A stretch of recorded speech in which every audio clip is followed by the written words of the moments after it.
Alors, bonsoir à toutes et à tous. Je suis ravi de vous Bonsoir à toutes et à retrouver. tous également. Bonsoir. Je suis ravi de vous retrouver pour une 402e rencontre Vlil avec Laurent Saulnier, donc pour Un diable dans l'assiette aux éditions Bûcher-Chastel. Voilà, on parlera sûrement de cette photo également un petit peu plus tard. Pour vous résumer et pour vous mettre dans l'ambiance du roman, imaginez un homme de 108 ans, fatigué, presque éteint, mais encore prisonnier de nombreux souvenirs qui le rongent, Heinrich Hufen. De 1943 à 1945, il a été le cuisinier personnel d'Hitler, un rôle finalement peut-être infime pardon, en apparence, mais qui l'a lié à- aux abîmes clairement moraux de son temps, de son époque. Et c'est donc maintenant, dans une maison de retraite, entre hôpital et silence, qu'il va ressasser le mal, la fidélité, le regret, la honte et un amour bizarrement contradictoire pour celui qu'il devrait haïr. Et on va donc aller dans ce monologue intérieur qui va dérouler les grandes heures de l'histoire, mais aussi ses zones d'ombre. Lui qui prétend avoir aimé le monstre tout en sachant l'horreur de ce dernier. Lui qui admet l'avoir servi jusqu'au bout, une sorte d'aveu plutôt glaçant. Et en même temps, il revendique aussi une certaine forme de banalité puisqu'il ne se voit pas comme plus coupable que beaucoup d'autres, ceux qui ont obéi, ceux qui ont regardé ailleurs. Et dans sa mémoire, une date éclaire tout, le 20 juillet 1944, où il affirme avoir sauvé la vie d'Hitler, ce qui, à ses yeux, aura prolongé le conflit, une sorte de fardeau plutôt colossal. Au fil de ses pensées, le réel va s'effriter, l'Allemagne contemporaine lui paraît totalement étrangère, le temps lui échappe, la culpabilité devient un paysage totalement fragmenté, un miroir finalement où il refuse parfois de se reconnaître totalement. Ce roman, il est brillant parce que c'est une exploration troublante du mal, non pas comme un opéra, mais plutôt dans le quotidien d'un homme qui a mangé, respiré, servi, aimé et qui a survécu. Et on voit apparaître sa culpabilité, présentée comme une sorte de compagne perpétuelle, au-dessus de son épaule, plus qu'un jugement extérieur, une question à vivre et à porter. Alors bonsoir, Laurent Saunier, je suis ravi de vous retrouver parce que Bonsoir. on découvre un écrivain, on découvre un historien finalement. Vous allez nous en dire peut-être un petit peu plus, même si on va le dire très rapidement, c'est un personnage fictif, mais il est tellement puissant qu'il apparaît comme totalement réel. D'où vous vient cette idée, Laurent, de romancer? On va rentrer dans le vif du sujet tout à l'heure, mais d'abord, comment vous est venue cette idée? Quelle est la genèse de ce roman? Alors, la genèse de ce roman, un faisceau de causes. Il y a un substrat qui est mon intérêt pour l'histoire du XXe siècle, pour les régimes totalitaires, pour la Seconde Guerre mondiale, et également ce qui a été au départ une plaisanterie. Un jour, je discutais avec des copains et on se disait que la bibliographie sur le Troisième Reich était bon, extrêmement volumineuse, mais non seulement elle était volumineuse, mais elle continuait de s'accroître dans des proportions incroyables. Et quelqu'un a lancé en plaisantant, oui, un jour on va finir par trouver un bouquin qui va s'appeler Les spaghettis bolognaises sous le Troisième Reich. Alors, tout le monde se marre, y compris moi. Et cette idée, elle a un peu tombé comme une graine. Et très rapidement, je me suis attelé à quelque chose qui avait un peu ni queue ni tête. Je savais pas du tout où j'allais, sauf que ça remonte à bien des années et qu'alors, mon premier roman n'était pas encore paru, mais je venais de le signer. Et donc je me sentais une sorte de surhomme. J'étais dans l'ivresse, dans l'euphorie de cette primo-publication. Et je me suis dit, bah, lançons-nous, on verra bien. Et puis les choses se sont affinées d'elles-mêmes, mais ont mis beaucoup de temps à s'affiner.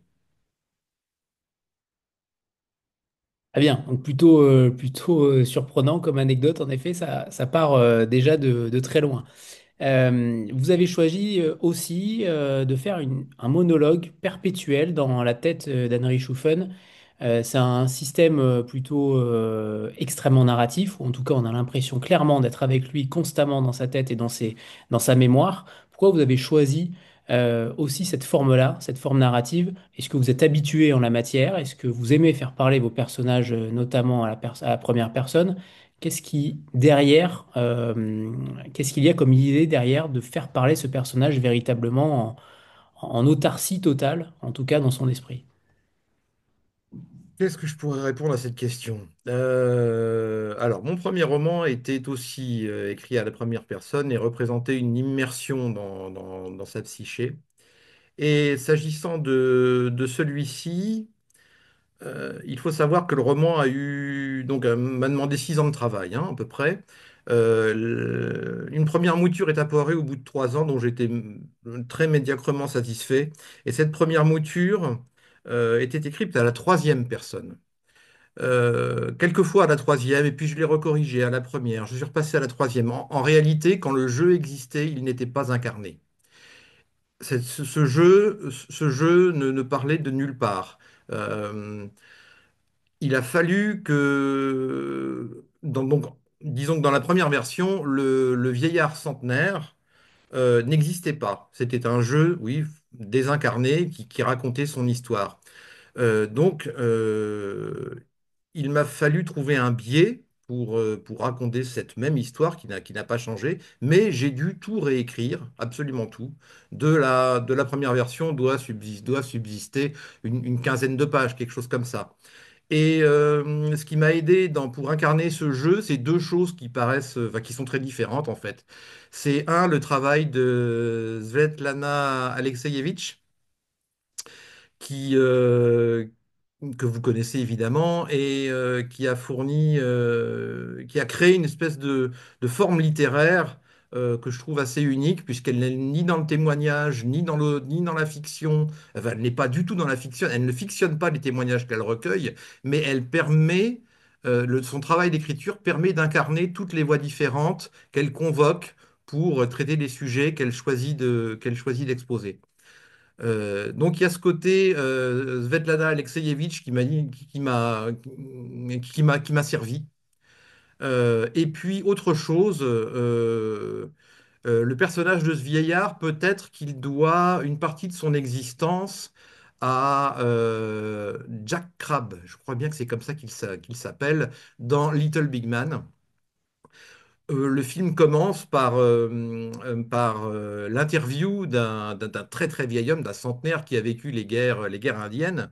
Et ben moi, je me suis un peu imaginé dans la peau d'un journaliste qui serait venu au chevet d'Heinrich Hoffen et qui aurait recueilli ses souvenirs. Alors, comment la voix s'est matérialisée d'elle-même? Sincèrement, je ne le sais pas, mais à partir du moment où cette voix VOIX est apparue, là j'étais sur les rails, j'avais encore 3 ans de travail devant moi, mais je savais que j'irais jusqu'au bout. Très bien. Justement, par rapport à ce personnage-là, d'Henry Schuffen, vous me confirmerez bien il est fictif, hein, Ah mais oui, tout à fait, oui. voilà, mais il est tellement incarné, tellement peu manichéen que, ce qui est peut-être pour ça qu'il est fictif, peut-être que, en effet, s'il avait été réel, il aurait peut-être été beaucoup moins manichéen, c'est possible. Vous nous en direz peut-être plus. Mais comment vous l'avez imaginé ce personnage-là? De quelle source, de quelle archive, de quel témoignage vous êtes peut-être rapproché? Pas forcément dans le milieu de la cuisine, mais d'autres personnages. On pense notamment aux médecins ou en tout cas à d'autres castes de métiers. Est-ce que vous vous êtes rapproché, ou en tout cas au niveau des sources, au niveau des documents qu'on peut déjà consulter? Comment vous avez agrémenté tout ce travail historique? Alors, au niveau de la cuisine, vous avez vu juste, hein, je sais à peine faire cuire des œufs au plat, donc non, je ne me suis absolument pas inspiré de quelques manuels de cuisine que ce soit. S'agissant du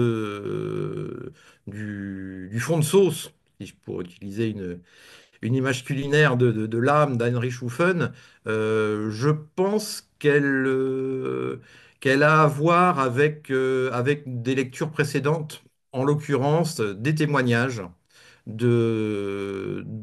notamment les mémoires de Traudel Junge.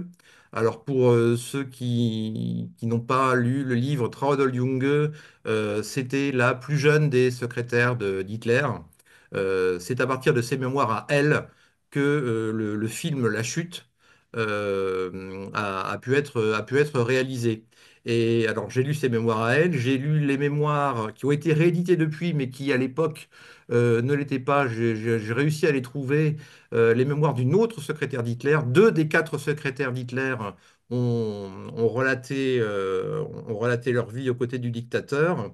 Et je me suis aussi beaucoup servi des carnets intimes du docteur Morel, qui était le médecin personnel d'Hitler, celui qui lui faisait avaler 25 cachets par jour et 30 piqûres. Parce que Morel, dans ses carnets, notait toujours les dates et ça a été de puissants et suivait Hitler comme son ombre. Et ça a été un puissant repère pour moi pour savoir où se trouvait Hitler à tel moment ou à tel moment. Très bien. Alors, et justement, par rapport à cette figure culinaire, qu'est-ce, qu'est-ce que ça matérialisait? Qu'est-ce qui vous intéressait derrière cette figure d'être en cuisine? Parce que le langage, finalement, ça fait aussi partie du langage, du champ lexical extrêmement barbare, finalement, en cuisine. Il y a aussi de ça, peut-être. Il y a aussi cette question de vocabulaire qui peut se rapprocher, entre guillemets, du nazisme, hein. Bien sûr, tous les chefs cuisiniers ne sont pas des nazis, je ne fais aucun raccourci, hein. Mais il y avait quand même dans le langage peut-être un parallèle. Je ne sais pas si c'est ça, mais en tout cas, j'y ai vu ça, puisque vous insistez souvent sur ce vocabulaire-là. J'avoue que j'ai pas poussé la réflexion aussi loin. Le côté. Alors pourquoi la cuisine? J'aurais pu choisir son chauffeur ou son pilote d'avion ou son jardinier, son dentiste, etc. Pourquoi la cuisine? Encore une fois, parce qu'il y a cette blague idiote au départ qui va conditionner, enfin, qui a conditionné malgré elle un certain nombre de choix, et parce que j'ai dans ma démarche d'écriture un tropisme pour les petites mains pour les gens de l'ombre qui ont des tâches bien assignées et qui ne... Voilà. Il est très peu probable qu'un jour j'écrive la vie d'un philosophe ou même d'un auteur. Alors, pour en revenir, pour essayer de répondre, vous voyez comment je fais des tours et puis je ne réponds pas à ce que vous me demandez. Non, sincèrement, j'ai pas le. S'il y a un rapport, moi, je ne suis pas capable de le voir. Et en fait, en relisant un extrait là à l'instant, parce que j'avais noté le passage, mais finalement j'ai Oui, fait le lien, c'est peut-être aussi parce qu'en Allemagne, niveau culinaire, il ne se passe rien ou presque. Et vous l'écrivez, en tout cas, oui, le c'est pas personnage. complètement faux. Où là, je vous cite. Oui, En un peu plus d'un siècle de vie consciente, j'ai eu le temps de réfléchir. On ne m'enlèvera pas de l'idée que l'Allemagne est un pays étrange. Nous sommes capables de produire des compositeurs de génie, des ingénieurs et des physiciens hors pair, mais question cuisine, rien ou pas grand-chose. Et comme la nature a, paraît-il, horreur du vide, les Turcs s'en sont donnés à cœur joie avec leur donneur. Ils nous ont envahis. Déjà que les Américains nous avaient refilé le hamburger, voilà ce qui arrive quand on imagine avaler que des schnitzels et des saucisses, des patates et du chou. Il y avait aussi peut-être cette question-là du vide culinaire allemand. Est-ce que ça a été aussi... après, peut-être que certains ici cuisinent allemand, je ne sais pas, mais en effet, il n'y a aucun plat, excepté peut-être la choucroute, et je suis même pas sûr que ce soit allemand. alors, C'est peut-être alsacien. pardon. Donc, pour le coup, Oui, en fait, le vide, il est pas si. Bon, ça, c'est l'avis de d'Heinrich Hufen, hein, c'est le virtuose qui parle aux artisans en se plaignant de la pauvreté de la cuisine allemande. J'ai moi, certaines accointances prononcées pour la cuisine allemande, parce que c'est un pays que je connais assez bien. Une partie de ma famille est allemande, à commencer par mon épouse. Et un des endroits où je me plais le mieux en Allemagne, c'est à table. Voilà. Et donc, je sais plus ce que vous m'avez demandé. non, mais c'était ça, c'était sur le lien entre le cuisinier et le roman, justement. Pourquoi la cuisine et pas forcément la dentisterie, en effet. Oui, oui, pourquoi pas. Oui, bah écoutez, ça a été quand même un fil qui a été facile à tisser entre l'embauche de d'Heinrich Hoffen dans cette taverne, la Saucisse d'Or, et les incroyables collusions d'événements qui vont le conduire d'abord à satisfaire les papilles d'un Feldmarschall, puis celles du chef suprême. Et puis c'est un roman sur évidemment l'Allemagne avant-guerre, où on voit très Oui, vite monter le nazisme, mais le nazisme commun. Et c'est ça qui est très intéressant, c'est que vous mettez dans la bouche de ce personnage-là des choses immondes aussi. Et c'est ça qui est intéressant aujourd'hui en littérature. Ce que dénoncent sûrement certains lecteurs aussi, c'est là où j'aimerais aussi en venir. Comment vous vous êtes positionné par rapport au discours d'Henry Schuffen? Je suis capable, en effet, en tant que lecteur, de séparer le réel du fictif, mais certains lecteurs ne le font pas toujours. ouais. Et j'aimerais avoir votre avis là-dessus. Comment vous avez travaillé la chose pour éviter d'être confondu à votre personnage? Et ça, c'est extrêmement difficile. Alors, bah, je vais être tout à fait franc, hein, j'étais dans la psyché d'Heinrich Schuffen et j'y ai pas pensé. C'est aussi simple que ça. Je savais que je devais inclure des choses que tout le monde trouverait innommables à juste titre, et que ce personnage, dans son humanité, serait également capable, 3 pages plus loin ou 3 pages avant, de provoquer des sentiments positifs. Donc, je ne me suis pas posé la question de savoir comment le livre pourrait être reçu. Maintenant, il dit effectivement des choses immondes, j'en suis bien d'accord avec vous, notamment dans ce nazisme de tous les jours, et c'est un des 2 passages que je lirai quand ce sera le moment, quand il parle de l'apparition enfin, quand le Troisième Reich se met en place, quand le 30 janvier survient et que le régime se construit. euh, il le voit comme une opportunité. Alors effectivement, on se dit mais c'est immonde, etc. Mais à bien y regarder, enfin, il faut pas oublier que nous connaissons la fin de l'histoire. C'est-à-dire que en 33, personne n'imagine une guerre mondiale, personne n'imagine Auschwitz. Toutes ces horreurs n'existent pas. Voilà, pas encore, pas encore. Personne ne peut les prévoir. Et puis, il faut bien se rappeler, alors là, je vais parler sous le regard de Johann Chapoutot, que j'ai beaucoup lu, l'historien que vous connaissez. Euh, le national-socialisme, c'est une rupture par la violence de son action politique, par la mise en œuvre de son programme et de manière très rapide et extrêmement violente, mais comme dit Chapoutot, les nazis n'ont rien inventé. Alors, ça paraît choquant en premier abord, mais à bien y regarder, en fait, pas du tout. Le racisme, l'antisémitisme, l'eugénisme, la stérilisation des bouches, des bouches inutiles à nourrir, tout ça existe dans l'Europe et dans le monde occidental depuis le 19e siècle. La vie considérée comme un combat à mort, le darwinisme social, tout ça, ce sont des idées extrêmement banales dans l'Europe des années 30. À tel point que, alors j'avais regardé quand même pour m'assurer de certaines choses, et je me suis aperçu que le dernier zoo humain en France, c'est 1931 ou 1932. C'est-à-dire qu'on va aller chercher de pauvres gens au bout du monde dans nos colonies, et qu'on va les exposer comme des animaux en leur demandant de simuler des éléments de leur culture. Donc, il dit des choses immondes, c'est bien vrai. Euh, alors, elles sont d'autant plus. Alors, elles sont immondes dans la mesure où lui, il parle en tant que centenaire et qui sait, il a eu connaissance d'Auschwitz et compagnie. Mais quand il relate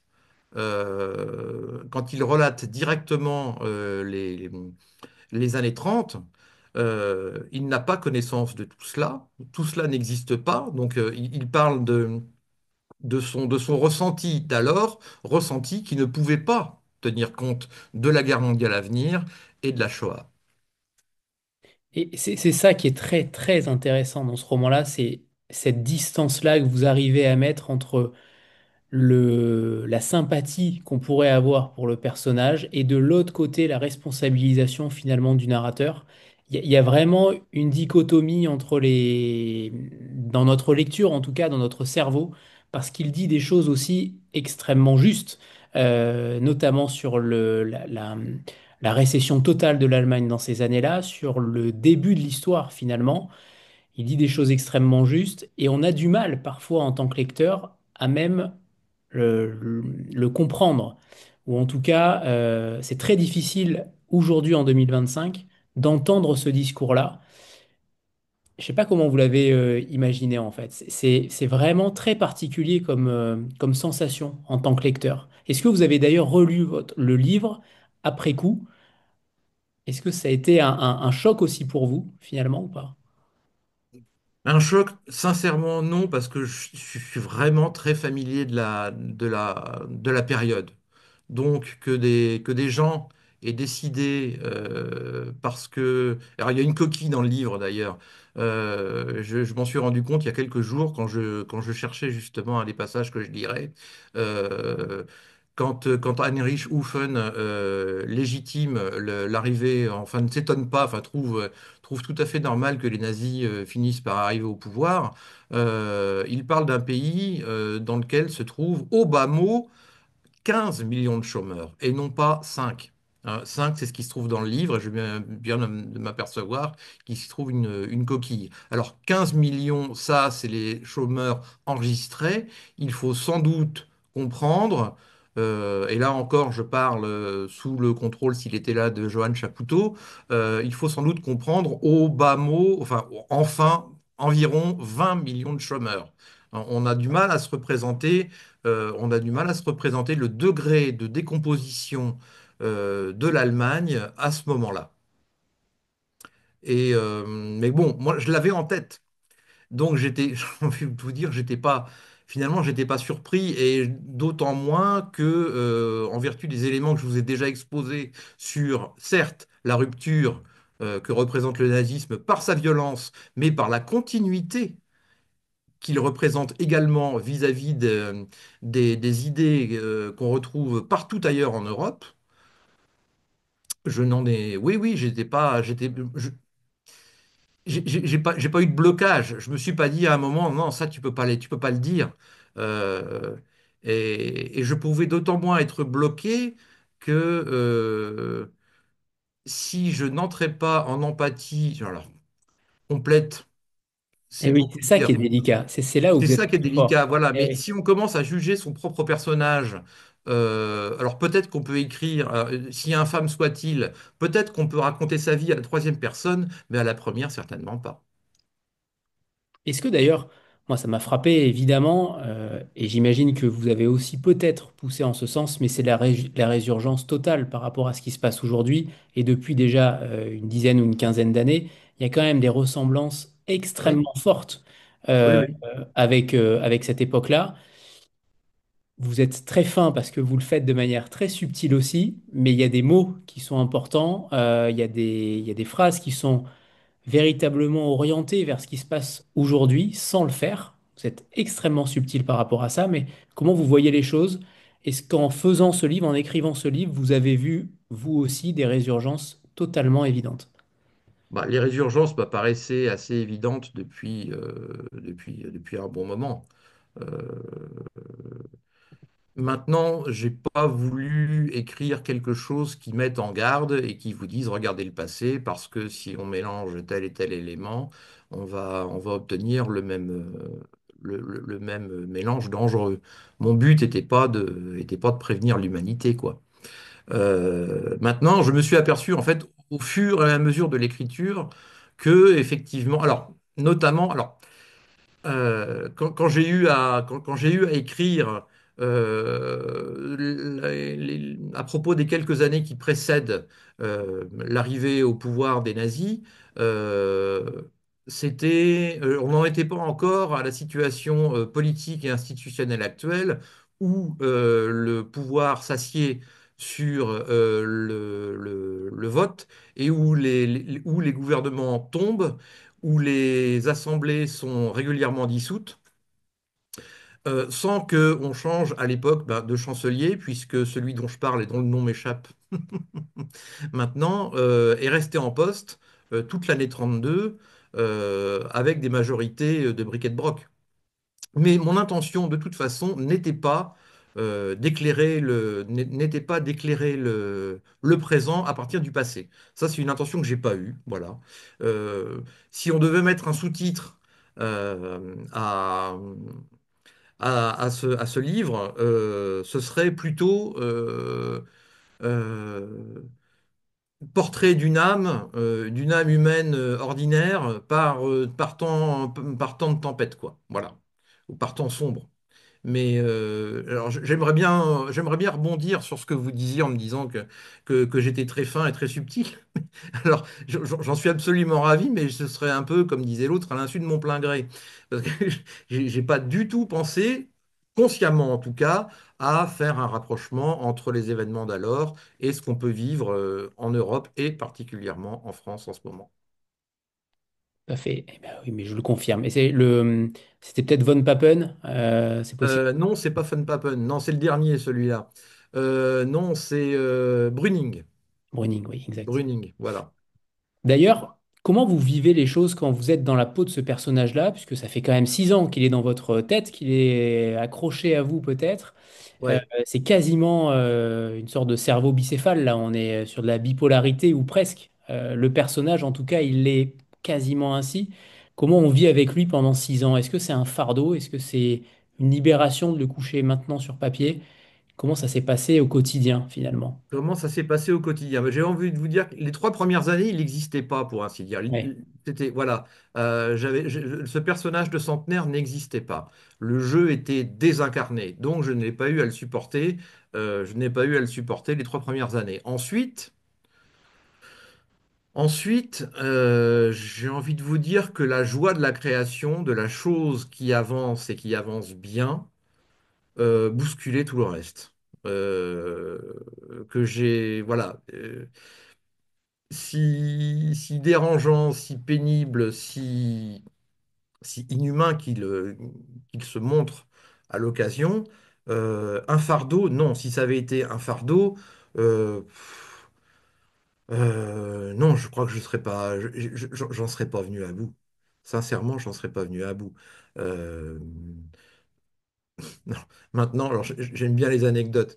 Euh, néan- Alors, pas en rapport direct avec ce que vous venez de me dire et de la cohabitation avec Heinrich Hufen, mais pour vous dire à quel point j'ai pu être imprégné parce que j'étais en train d'écrire.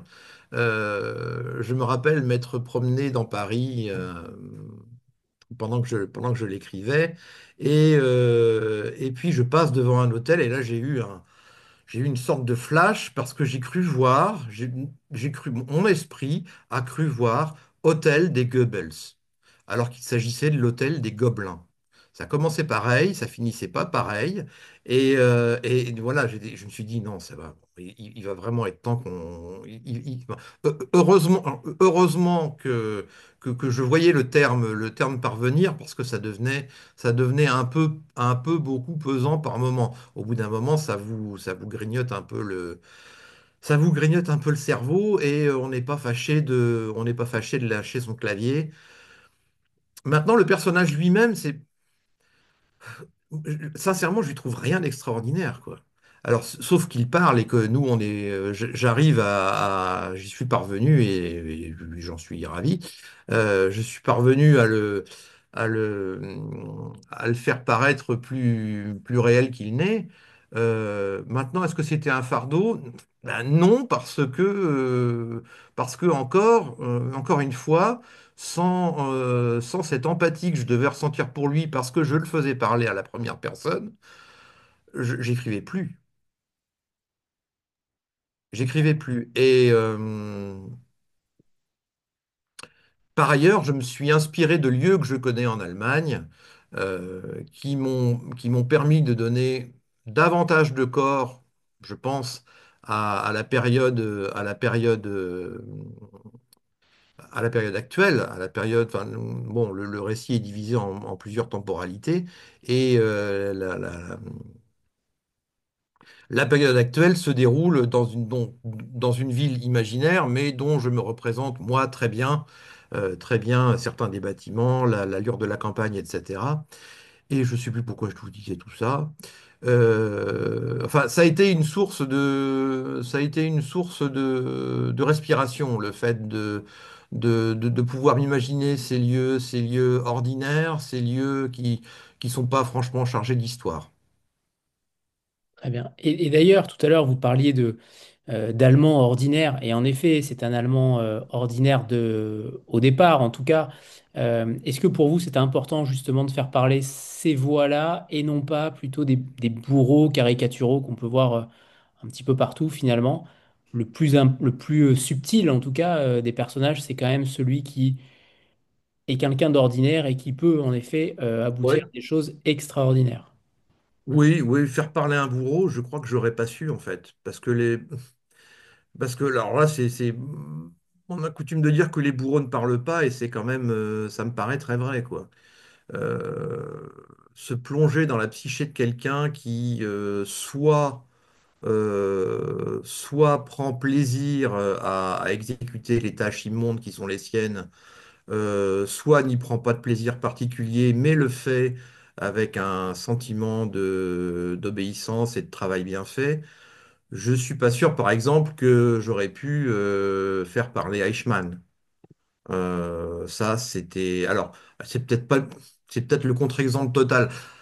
Eichmann, par ailleurs, parce que tel que l'a décrit Hannah Arendt, Eichmann l'a vu comme un homme, bon, un exécuteur, un bourreau de papier. Quelqu'un qui ressemblait plus à un épicier qu'à un bourreau avec le couteau entre les dents, et qui cherchait, entre guillemets, juste à faire le mieux possible son travail. Sauf qu'à l'époque où Arendt a écrit Eichmann à Jérusalem, euh, on ne savait pas que Eichmann était un antisémite forcené. On a retrouvé depuis des enregistrements qui remontent à sa vie en Amérique du Sud, et on sait maintenant que c'était quelqu'un qui ne rêvait que de massacrer des Juifs. Alors moi, je n'aurais pas pu aller si loin dans une psyché. Là où je dis que qu'Heinrich Schüffen reste un homme ordinaire, c'est qu'il n'a pas, à mon sens, du tout le profil du bourreau. C'est quelqu'un qui, certes, ne remet pas en cause l'environnement, les différents environnements dans lesquels il va évoluer, qui ne pense pas beaucoup ou très peu. Et là, on peut rejoindre Hannah Arendt. C'est dans le vide de la pensée que le mal s'inscrit.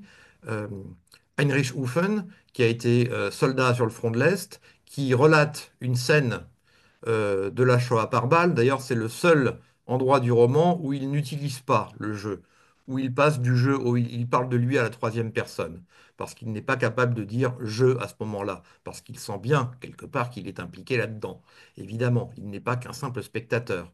Donc, cet homme qui a connu les horreurs du front de l'Est, il dit de manière alors très indirecte, ou alors sans jamais entrer dans les détails, à part cette scène de la Shoah par balle, il dit oui, c'est vrai qu'on a beaucoup pendu, beaucoup brûlé. Mais, et je perds une fois de plus le fil de ma pensée, c'est affreux. Euh, oui, ayant vu tout cela, ayant constaté les crimes commis par l'armée allemande, et pas seulement la SS, une fois qu'il est au contact d'Hitler, à aucun moment, il ne fait le rapprochement entre ce qu'il a vu se commettre à l'Est et celui qui ordonne tout. Et c'est là que je case, moi personnellement, la pensée d'Hannah Arendt qui dit c'est dans le vide de la pensée que le mal s'inscrit. Il est coupable, selon moi, de ne jamais faire le rapprochement entre cet homme qui le flatte, cet homme qui l'estime, et cet homme qui commande les massacres auxquels il a assisté. Il y a une phrase intéressante dans le livre qui est presque reprise par Heinrich Schüffel.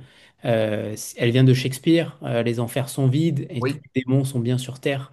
Euh, oui, Est-ce que c'est aussi finalement ce qui transparaît de ce roman-là? probablement. Probablement. En- C'est le genre de question que vous auriez dû me transmettre à l'avance parce que là, j'ai envie j'ai envie de secouer ma pancarte Joker. Je sais pas quoi vous répondre. Je sais pas quoi vous répondre. Et, alors, c'est le moment de nous lire peut-être un extrait, Laurent, Ouais, comme ça ouais. vous allez faire parler la langue aussi. Avant ça, on va prendre une petite photo de groupe. Voilà, préparez-vous. 3, 2, 1.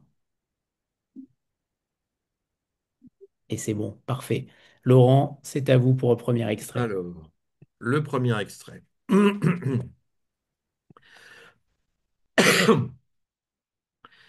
Alors, le premier extrait se situe au début du livre, page 60 pour être précis. Il se situe dans la chronologie, que je vous dise pas de bêtises, juste après la prise du pouvoir, après la nomination d'Hitler à la chancellerie. La vérité, c'est que le Troisième Reich ne nous est pas tombé dessus comme une chape de plomb, un couvercle monstrueux. On ne le voyait pas comme un fléau. On était mûrs pour l'accueillir, tellement nombreux à en avoir envie.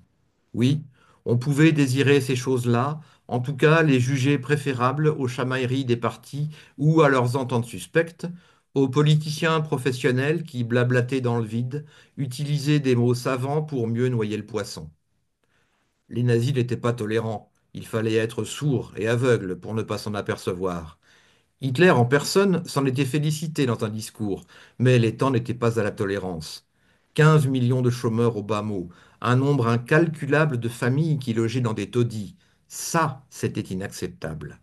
On voulait vivre des vies dignes, sans devoir s'inquiéter pour un oui, pour un non, sans se demander quelle nouvelle calamité allait nous tomber sur le coin de la figure. Le reste, ma foi, la liberté de la presse, les syndicats vendus au rouge, les droits fondamentaux qui n'aidaient pas à remplir les ventres, tout ça pouvait bien disparaître, on ne verserait pas une larme dessus. Je ne sais pas si c'est effrayant, je n'ai pas envie de juger. Aujourd'hui, les gens se croient meilleurs, ils se fichent le doigt dans l'œil. La civilisation ou la barbarie, c'est une affaire de lieu et d'époque, c'est ça qui change, pas les gens. Merci Laurent. C'était un extrait que je voulais choisir aussi, donc c'est parfait. Bon, Et d'accord. vous venez d'inventer la carte Joker, un petit peu comme le sketch des inconnus, le jeu de la vérité vraie. Donc la carte Joker sera peut-être rééditée pour d'autres auteurs. On leur J'en suis donnera ravi. peut-être la possibilité. Euh, oui, l'autre question que j'aimerais vous poser, c'est finalement comment vous avez travaillé le rythme, parce qu'on s'ennuie jamais dans votre roman, et ça c'est quand même sur plus de 400 pages, à peu près 340. 360 et Ouais, ouais. voilà, 350 pages. On s'ennuie jamais parce que vous arrivez à maintenir petit à petit l'attention. Finalement, Hitler arrive très tardivement, entre Oui. guillemets, et c'est ça qui est intéressant aussi, c'est qu'on sent monter cette puissance narrative. Comment vous avez réussi à garder, entre guillemets, tout ça pour faire monter la tension? Quel rythme vous avez choisi? Vous jouez souvent sur les temporalités d'ailleurs, et c'est ça qui fait aussi des hauts et des bas dans le récit, mais vous avez réussi quand même à... Enfin, je défie quiconque d'abandonner votre livre en fait. Ça paraît très difficile d'abandonner ce livre-là. Parce que on a envie de creuser sur ce personnage, on a envie de le comprendre parfois, de l'insulter aussi souvent. Il est extrêmement complexe en fait, extrêmement complexe, comme peut-être n'importe quel homme qui serait jeté dans cette période-là. Mais pour le coup, j'aimerais savoir finalement votre méthode de travail sur la longévité, non seulement de la mémoire de ce personnage-là, parce qu'il y a quand même beaucoup d'années en cause, et en même temps sur le rythme narratif que vous arrivez à instaurer. Ma méthode de travail. Alors c'est vrai que ce qui m'a posé problème, c'est de trouver un équilibre satisfaisant entre les différentes temporalités. Euh, un des reproches qui m'ont été, un des reproches, une des critiques euh, créatives qui m'ont été adressées par mes primo-lecteurs, c'était, selon eux, la prépondérance, le trop de place que prenait la vie d'Heinrich Schuffen âgé de 108 ans. Et qu'on avait envie d'en revenir à l'Heinrich Schuffen. Alors, bon, j'ai quand même fait des coupes, hein. Si j'avais pas fait de coupe, on aurait 400 pages et pas 360. Euh, En réalité, comment vous dire? Je travaille à l'oreille et j'ai conçu, j'ai tendance à concevoir un roman que j'écris comme je composerais une symphonie. Alors, je suis pas du tout musicien, par contre, je suis mélomane. Et j'ai une grande affinité avec, alors pas seulement avec elle, mais entre autres avec des pièces musicales très longues, comme par exemple les symphonies de Mahler, hein, qui peuvent aisément dépasser l'heure, voire l'heure et demie. Et en réalité, pour moi, toute langue a considérons que les mots sont des notes, que les phrases sont des mélodies, que les chapitres sont des mouvements. Et je me suis aidé intuitivement, sans jamais pouvoir, je serais infichu de vous l'expliquer, mais clairement, l'équilibre général de l'ouvrage avec toutes ces temporalités différentes, les rebondissements qu'il peut y avoir, comme vous dites, on n'a pas envie de quitter, on a envie de passer à la page d'après ou au chapitre d'après. Tout ça, je l'ai tiré de mon écoute. Alors, je ne vais pas dire savante, mais de mon écoute très très attentive de morceaux qui sont parfois assez complexes et, euh, et que j'ai tâché de comprendre. Mais parler de musique, c'est toujours compliqué. Et donc, c'est aussi la limite que je vais poser à la méthode que j'essaye un petit peu de vous exposer. Parce qu'en fait, je sais plus. C'est musical en tout cas. Voilà. C'est musical, oui.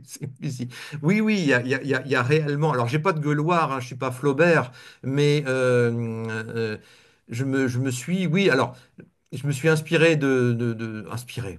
Non, c'est pas le bon terme. Il y a réellement un. Considérons que pour moi une symphonie post-romantique qui dure 1 heure et demie, c'est un équivalent fonctionnel d'un livre qui fait plus de 200 pages et que à partir de là, on peut créer un introit, on peut créer des motifs qu'on va développer, des leitmotifs qu'on va développer chez Wagner notamment, mais pas que.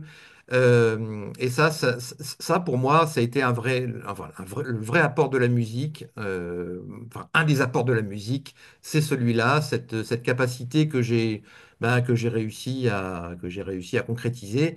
Euh, pour, pour qu'un livre qui fasse 360 pages ait pas l'air d'une simple somme. Une question de Lisa, justement, pour rebondir par rapport à ça. Est-ce que vous aviez une bande son dans votre tête pour résumer votre travail d'écriture? Est-ce que Alors, c'est je plutôt n'avais rock? Est-ce que c'est plutôt variété française ou non, non, j'avais pas de bande son particulière. J'avais pas de bande son particulière. Si, de la alors un petit tectonique peu quand allemande? même. Pardon? De la tectonique allemande? Non, ce que j'avais, c'était de temps à autre, peut-être parce que je l'avais vu dans un documentaire sur la vie au Berghof. Alors pour ceux qui n'ont pas qui ne le sauraient pas, le Berghof, c'était la résidence alpine d'Hitler. Et donc j'avais quelques fois dans la tête pour écrire ces moments passés au Berghof, des chansons d'un groupe, c'est un sextuor vocal des années 20 et 30 allemands qui s'appellent les Komödianharmonistes. Si vous ne les connaissez pas, penchez-vous sur eux, c'est un vrai régal. Il existe également un film qui a été tiré de qui a été tiré de leur expérience artistique. Donc j'avais quelquefois ces musiques d'un autre temps euh, et qui rappellent une époque complètement. Voilà, quand vous écoutez cette musique, vous voyez le monde en noir et blanc. Et j'avais effectivement quelques-unes de ces chansons que je connais bien en tête en écrivant certains passages, oui. Très bien. Sandra, c'est à toi. Oui, bonsoir tout le monde, bonsoir Laurent. Euh, Bonsoir Sandra. je voulais savoir en fait quand vous entendez Anthony tout à l'heure dire qu'il avait envie d'insulter votre personnage par moment, est-ce que vous vous dites que vous avez atteint un de vos objectifs ou est-ce que vous considérez que c'est intrinsèque finalement à la position, au rôle du personnage? Est-ce que j'ai atteint... Oui, bien sûr, j'ai atteint un de mes objectifs parce que pour moi, une âme humaine, ça charrie des étrons et des pépites d'or, quoi. Voilà. Et tout dépend des proportions. Et oui, oui. Alors après, il y aurait que, j'ai envie de vous dire il y aurait que des nazis convaincus pour le trouver avec des qualités à cet homme-là, quoi. C'est juste pas possible. Il est, il a des éclairs de lucidité sur le monde contemporain, des éclairs de lucidité sur ce qu'il a vécu, et en même temps, il a des préjugés crasses, hérités de l'époque où il a grandi, et qui étaient les préjugés de tout le monde, en fait. Sauf que ces préjugés-là, il les a gardés. Ouais. Oui, puis c'est toujours une question d'instant T aussi. Tous les préjugés existants aujourd'hui seront peut-être totalement absous dans 10 ans ou dans 20 ans. Oui, oui, allez savoir. Moi, votre livre, il m'a beaucoup fait penser aussi à La zone d'intérêt de Martin Amis. Oui. Pas forcément dans le stoïcisme de la narration, mais sur la banalité du quotidien. Comment justement vous avez équilibré ces moments, à la fois parfois de même de lyrisme, hein, et de l'autre côté, une sorte de prosaïsme quotidien en fait. On a vraiment l'impression qu'il y a un équilibre extrêmement puissant entre ces deux fonctions-là. Est-ce que vous avez comment dire, conscientisé peut-être ça ou pas du tout? Non, Est-ce que c'était non, non, non, non, non. Non, enfin, conscientiser. Je vais en revenir à ce que je vais me répéter, ce que j'ai répondu à Sandra il y a 2 minutes, c'est que pour moi, une âme humaine, enfin, j'ai pas cherché à le comprendre en fait, Heinrich Schüffen. J'ai pris, ça, c'est le rôle du lecteur? Est-ce que c'est le rôle est-ce que c'est le rôle ah du bah, il en lecteur? fait ce qu'il veut, hein. Je sais pas, est-ce qu'il veut. J'ai l'impression que les lecteurs vont plus se tordre les boyaux de la tête que moi. Alors, je le sais parce que je l'ai vu dans quelques réactions qui sont parues sur des sites dédiés. Euh, Moi, j'ai juste tâché de rendre ce personnage crédible en y mettant à peu près tout et son contraire, parce qu'un homme n'est pas fait du même bois, d'une seule pièce. Et voilà, pour moi, ça, quelque part, ça s'arrête là, quoi. Ouais, très bien, très bien. Alors en effet, les lecteurs vont se creuser la tête parce que le livre est complexe, le personnage est complexe. Et J'ai pas cherché à faire un truc complexe, quoi. Sincère, hein. Voilà. Je me suis, Heinrich Schüffen, quand je l'ai trouvé, enfin, j'avais son histoire, les 3 premières années avec avec la première mouture du manuscrit. Une fois que j'ai eu sa voix VOIX, je veux pas dire que j'ai pris sous la dictée, non, on n'est pas non plus dans le spiritisme, hein. Mais les choses se sont agencées, mais tout à fait naturellement. J'ai dû remettre un peu d'ordre pour équilibrer justement les temporalités, mais le travail de réflexion, c'était essentiellement sur la structure. Sur le fond, j'ai- vous allez dire, mais il pousse un peu, ou peut-être qu'il est fatigué, il trouve un prétexte pour s'en aller. Sur le fond, j'ai presque pas grand-chose à dire, quoi. Prenez-le comme il est, et puis vous en penserez ce que vous voulez. Moi, par moment, évidemment, il m'est odieux parce qu'il est tout le temps en train de s'intéresser, ne serait-ce que s'intéresser sans arrêt à l'origine des gens. Voilà. Il a une aide de vie qui est polonaise, mais alors il peut pas se contenter de dire que c'est une polonaise. Il va dire oui, oui, elle est tellement jolie qu'on dirait une Allemande. Enfin, vous voyez ce genre de bêtises. Euh, donc moi, il m'agace. Quelquefois, j'ai envie de l'injurier aussi parce que. Mais qui suis-je en même temps pour le juger? J'ai pas. Ma démarche, c'était pas d'écrire le procès d'un homme. En fait, Heinrich Hufen, je pense qu'il estime, si je dois essayer de le comprendre, parce que je me suis quand même posé des questions avant l'interview, histoire de, histoire de ne pas devoir sortir le Joker sans arrêt. Je pense qu'Heinrich Hufen, il a déjà fait son procès. Et il l'a fait en refusant, après-guerre. Alors, pour ceux qui n'ont pas lu le livre, Heinrich Hufen c'est donc un cuisinier, et un cuisinier extrêmement talentueux tellement talentueux qu'après-guerre, il se dit que de toute façon, avec le talent qu'il a, oui, il va gagner des millions de marks.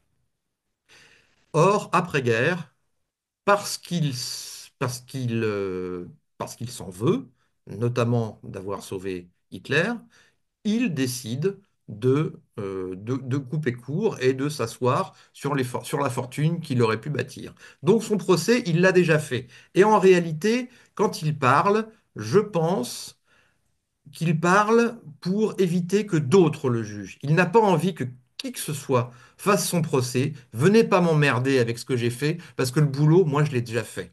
Et je l'ai déjà fait en ne devenant pas le cuisinier talentueux que j'ai, en ne perdurant pas en n'exerçant pas ce talent que j'avais. Et si ça vous suffit pas, sachez que ma vie, ça a été après-guerre, ça a été une catastrophe. Oui, j'ai vécu longtemps, mais quand j'ai voulu parler de mon passé pour être au clair avec les gens que j'aimais, ça s'est mal passé, notamment avec une femme. La femme que j'aimais, Hitler s'est interposé entre nous, elle n'a jamais voulu de moi à cause de ça, elle ne souhaitait plus me revoir. Ma vie, ça a été une catastrophe.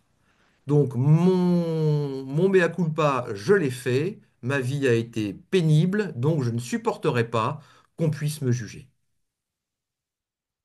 Et puis, c'est aussi la question du retour de l'Allemagne au premier plan. Et là, je vais vous citer, il y a un passage très intéressant, excepté le racisme sur un Turc d'entrée de jeu.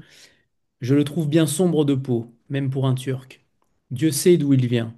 Ça rend songeur cette somme de gens qui rêvent de notre pays. Après-guerre, on était des pestiférés, des infréquentables. J'ai connu ça. On n'avait pas de mots assez durs pour un peuple à terre.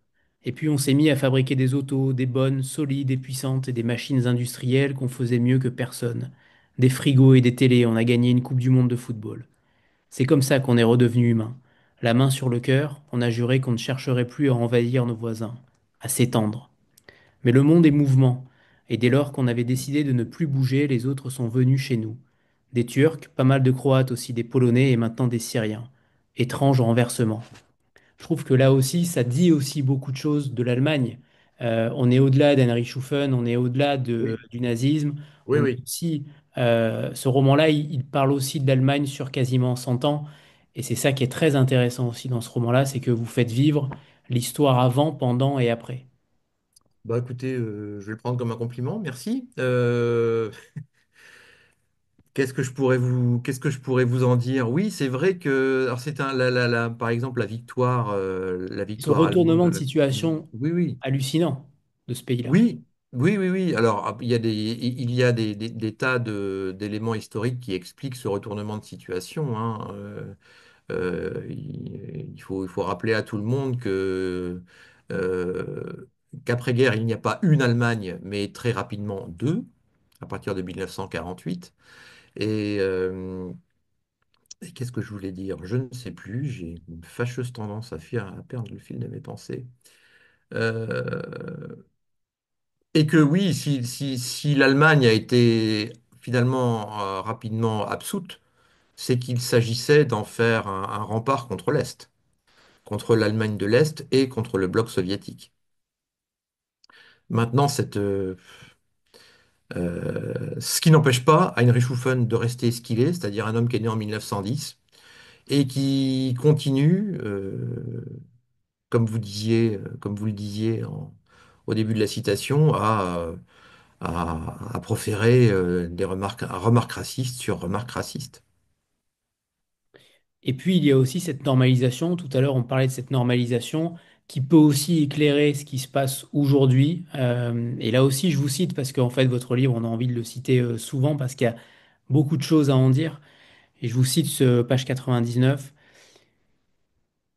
Je ne vais pas jouer à me demander lequel des deux camps a commencé le premier à perpétrer des horreurs. Tout le monde a son opinion là-dessus. On ne parviendra jamais à s'entendre. Le problème, c'est que les Russes ne se battaient pas qu'à la régulière, voyez-vous. Ils aimaient bien nous tirer dans le dos. Alors on a brûlé quelques villages, c'est vrai, mais qu'est-ce qu'ils font aujourd'hui les Américains en Afghanistan ou ailleurs, quand ils envoient un missile sur une ferme isolée? Je vous le demande. Nous, à la place des missiles, on se servait de lance-flammes. C'est la seule différence. Et si vous pensez que les Russes se comportaient en gentlemen, vous n'y êtes pas du tout. De notre côté, on se contentait de pendre ou de fusiller, mais eux, s'ils vous attrapaient, ça dit beaucoup de choses aussi de notre monde actuel et on a l'impression que aucune comparaison n'est à faire. Euh, mais on a l'impression qu'on oublie vite aussi ce qui s'est passé dans le passé et qui continue aujourd'hui d'exister. Mais tout ça pour vous montrer les propos aussi très outranciers d'Henry Schuffen et en même temps pas si outranciers que ça. Outranciers peut-être sur la forme, mais sur le fond, il y a quand même beaucoup aussi de résurgence. Alors, il y a un fond il y a bien sûr un fond de vérité. Là, j'avais l'impression de jouer avec le diable quand j'ai écrit ce passage, hein, à Ouais. vouloir faire des parallèles. Alors, il y a effectivement des comparaisons qui paraissent a priori Osé. sensées. Hein, mais comparaison n'est pas assimilation. On peut pas calquer dans son entièreté une guerre sur une autre, une temporalité sur une autre. D'autant que là, en l'occurrence, Heinrich Hufen fait mine de ne pas se rappeler que, qu'il participe à une guerre qui n'est pas une guerre ordinaire mais réellement une guerre d'extermination, puisqu'il n'était absolument pas question de s'entendre à la loyale avec un traité de paix une fois que l'URSS serait battue, mais de réduire, d'exterminer une partie de des populations de l'Est et de réduire la partie restante à l'esclavage. C'est ce qu'ont fait beaucoup de nazis, que ce soit Eichmann ou autre, Oui, beaucoup ont nié pendant longtemps. Et même français d'ailleurs, hein, on parle de oui, non, mais Papon et absolument. autres, beaucoup ont Et nié oui, pendant oui. longtemps. C'est le moment des deux questions récurrentes que je pose à chaque auteur ici. On va commencer par celle de l'auteur ou du livre méconnu que vous aimeriez remettre au goût du jour. Qui avez-vous choisi, Laurent? Alors, j'ai choisi un auteur américain qui s'appelle Robert Silverberg, Hmm. qui est il est un peu passé de mode et il a connu un grand succès plutôt alors en France, hein. Je crois que ses plus gros succès en France c'est dans les années 80 avec un cycle d'heroic fantasy qui s'appelait Le Château de Lord Valentin, le cycle de magie pour. Alors il se trouve que c'est précisément à ce moment-là que j'ai cessé de le lire parce que la fantaisie ne m'intéressait pas. Par contre, ça a été un très grand écrivain de science-fiction. Et je l'ai découvert, j'ai eu la chance de le découvrir quand j'avais 14 15 ans. Et pour moi, ça a été une vraie passerelle vers la littérature avec un grand L. Jusque-là, je lisais surtout alors, de la science-fiction, oui, mais de la science-fiction de gare, quoi. Des choses sans envergure, des choses mal écrites.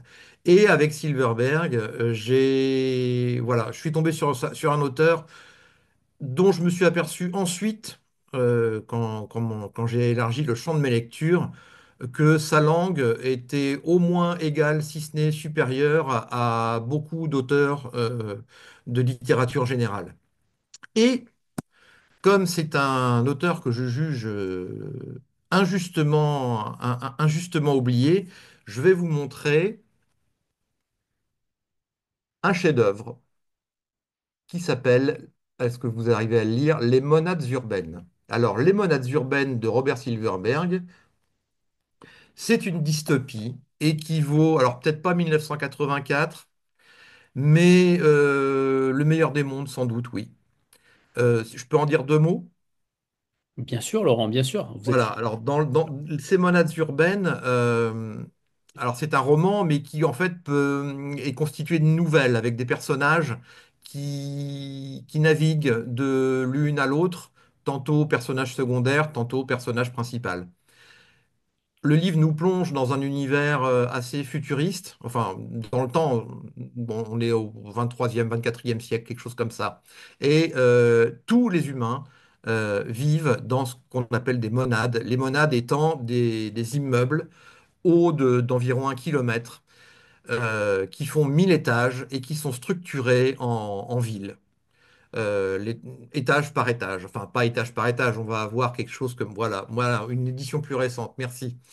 Moi, j'ai gardé l'édition de mon adolescence. Les ouvriers habitent les villes du bas, les administrateurs habitent les villes du haut. Et alors, on va se demander comment est-ce que les gens peuvent vivre toute la vie enfermés? Ils ne sortent absolument jamais de ces tours. Alors, le truc, pour les faire tenir là-dedans sans qu'ils en sortent jamais, c'est une sexualité absolument débridée. Voilà, c'est tout ce que je peux en dire sans avoir écrit de thèse dessus. C'est un roman que je recommande absolument, euh, injustement oublié, oui. Très bien, très bonne référence. Alors du coup, la science-fiction, c'est terminé entre guillemets pour vous en tant que lecteur ou même en tant qu'écrivain. Est-ce que vous y êtes essayé aussi ou pas du tout? Alors en tant que lecteur, oui, c'est fini depuis un moment.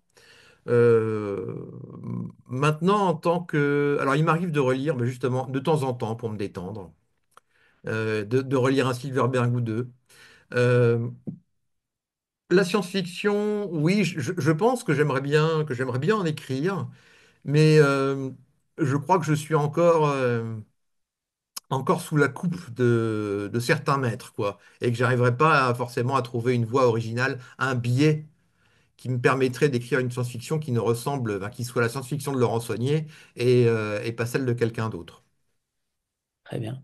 Et donc la deuxième question, plus délicate, toujours très dure pour les auteurs, mais c'est celle de se transposer dans un personnage de fiction que vous aimeriez incarner. Et est-ce que vous changeriez sa destinée? Quel est votre choix ce soir, Laurent? Alors, mon choix de Joker, non, pas de Joker, mais ouais, ouais, ouais. Honnêtement, je me suis tordu, j'ai bien cherché et j'ai pas trouvé, quoi. J'ai pas trouvé. Alors, je me suis dit, pour pas être trop, trop, trop décevant, j'aurais bien voulu incarner, alors pas très longtemps quand même, hein, j'aurais bien voulu incarner Heinrich Hoffen et le 20 juillet 1944, ne pas faire ce qu'il a fait. Parce que ça aurait modifié très probablement le destin de la guerre et donc le sien. Très bien, j'étais Je, je- persuadé. je- je suis bref, hein, alors Ouais. bon. J'étais persuadé que vous allez choisir Tintin, puisque je vois une image, une affiche derrière vous. Vous êtes Et fan j'ai de pas pensé en Tintin. termes de bande dessinée. Ah oui, j'aurais bien Ah ouais. volontiers Ouais, incarné j'ai dit Haddock. fiction. J'ai dit fiction au Oui, sens large, hein, oui, donc. mais c'est vrai, mais vous avez raison. Oui, oui, vous n'avez pas parlé de littérature, de fiction. Oui, oui, au sens large. J'avoue que voilà, je raisonne. Oui, oui, je l'ai mis dans une case. Alors oui, bah, puisque vous voyez Tintin derrière, oui, j'aurais bien voulu incarner le capitaine Haddock et aller sur la Lune, parce que j'aime le whisky par-dessus le marché. Donc oui, aller sur la Lune, c'est un rêve de gosse. Ça, bon, bah, voilà. Puis même maintenant, voilà, si on m'offre un billet pour la Lune, j'y vais tout de suite et sans me poser une question, au grand désespoir de ma femme. Très bien, très bien. Eh bien, on va conclure cette rencontre avec un second extrait. Laurent, c'est à vous. Merci. Alors, il va être encore plus pénible que le premier. Vous allez avoir vraiment envie de baffer cette fois-ci. Alors, euh, et ben voilà que je l'ai. Ah ben ça, alors, si les marque-pages se mettent à. Oh zut alors. Ah, j'approche. Excusez-moi, c'est mon marque-page qui se déplace. Zut. Nous sommes à la fin du livre. En 1945, dans les derniers jours de la guerre. Et je vais trouver, hein. Je vous demande un tout petit peu de patience. Est-ce que pendant ce temps, Laurent, vous pouvez peut-être nous Oui, parler du titre du livre, Le diable dans l'assiette, qui est parfaitement choisi, hein, et Splendide. Comment vous avez, est-ce que c'est le premier titre de travail? Est-ce que vous avez, Non, c'était pas le titre d'origine. C'était pas le titre d'origine. Alors après, il se trouve que pour des raisons qui n'ont pas grand-chose à voir avec la littérature, euh, mon éditeur m'a demandé d'en changer. Voilà. Mais d'en changer, mais sans m'imposer quoi que ce soit. Donc, ben, j'ai travaillé et puis j'ai fourni une dizaine de titres et puis celui-ci a convaincu et finalement, j'en suis très satisfait moi-même. J'ai retrouvé ma page. et- Je vais nickel. donc pouvoir vous lire un extrait. Donc, nous nous situons dans le bunker berlinois à la fin avril 1945. J'aimerais vous dire que nous n'avons pas eu le choix, que le monstre à moustache entendait coûte que coûte nous enterrer avec lui. Oh, j'aimerais tant pouvoir vous le dire, mais ce serait des sornettes. La vérité, c'est que Hitler nous a ordonné de partir. Il a réuni tous ses proches, ses secrétaires, moi, Eva Braun, Julius Schaub et quelques autres. Il était debout près de son bureau, aussi immobile que s'il avait été empaillé vivant. D'une voix mécanique, il a déclaré que la guerre était perdue et qu'il n'avait plus besoin de nous. Alors Eva s'est approchée de lui, elle a juré de ne pas l'abandonner. C'est là qu'il l'a embrassée, je crois, à moins que ce ne soit à leur mariage. Quoi qu'il en soit, on était tous dans un état second, très émus. Hitler et Eva se tenaient la main. Ils avaient tous les deux les yeux humides. Comment rester de marbre après ça? Comment est-ce qu'on aurait dû réagir?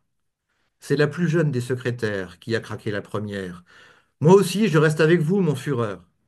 Et la petite assemblée lui a emboîté le pas. Sans exception. Moi aussi, j'ai dû clamer quelque chose comme Mon Führer, jamais je ne vous abandonnerai. Salut allemand et Sieg Heil de rigueur. Maintenant, je suis presque sûr que vous me détestez. Je vais vous dire, je m'en fiche. Vous n'y étiez pas, moi si. Vous ne pouvez pas savoir. Vous vous dites, je rêve ou il l'aimait vraiment, cet homme. Et vous avez raison, nous l'aimions tous. Voilà, c'est dit. À présent, vous avez le droit de me haïr et même d'en avoir des hauts le cœur. Allez-y, grimacez, ne vous retenez pas. J'en ai vu des centaines de ces mines dégoûtées, de ces gens si fragiles de l'estomac, toujours promptes à exhiber leur envie de vomir dès qu'on évoque cette période-là. Les pauvres chéris, les saints, les purs, les sans tache. S'il s'en trouvait un devant moi, tiens, vous savez ce que je lui dirais? Reprenez donc un peu de lest, cher ami, de quoi auriez-vous l'air, l'estomac vide? Ah, vous n'êtes pas au courant? J'ai encore une terrible révélation en stock. Et celle-là, croyez-moi, vos tripes vont avoir du mal à s'en remettre. Merci Laurent. Alors dans le chat, certaines sont curieuses sur le titre d'origine, hein. C'était évident. Est-ce qu'on peut en dire Alors, quelques mots ou pas? bon, écoutez, c'est pas un secret. Ça aurait pu s'appeler Cantique du cloporte. Ah, ok. Il fait référence, oui, vous l'avez, ouais, il fait référence au cloporte qu'il est devenu en vivant dans l'ombre. Euh, Et ça me paraissait ben, pas mal comme titre, assez beau en fait. Sauf que bon, pour les commerciaux, Cloporte, c'était difficilement vendable. Et puis ça allait bien Cantique. Alors ça aurait pu être Cantate du Cloporte également, puisque le livre est structuré en trois parties, et chacune des parties porte le titre d'une cantate de Bach, en rapport bien sûr avec le contenu de la partie. Très bien, très bien. C'était une belle anecdote. En effet, ça aurait, commercialement, ça aurait été délicat, j'avoue. Oui, oui, oui, non mais je les comprends tout à fait, je leur en tiens pas rigueur, et le diable dans l'assiette, c'est très bien. Très bien. En tout cas, pas de cloporte dans l'assiette, ça c'est sûr. Sinon, ça aurait été quand même compliqué. Très compliqué, vaguement répugnant. Oui. Merci infiniment, Laurent, pour ce moment. Eh ben, merci de votre invitation, merci de votre patience. C'était un plaisir. Et vous en êtes très bien sorti. Le Je diable vous remercie, je vous remercie. aux éditions Bûcher-Chastel. On vous souhaite le meilleur pour le lancement de ce roman-là qui est sorti il y a quelques semaines. Je vous remercie beaucoup et je souhaite une excellente soirée à tout le monde. Merci, merci Au Laurent. revoir. À bientôt. Au revoir.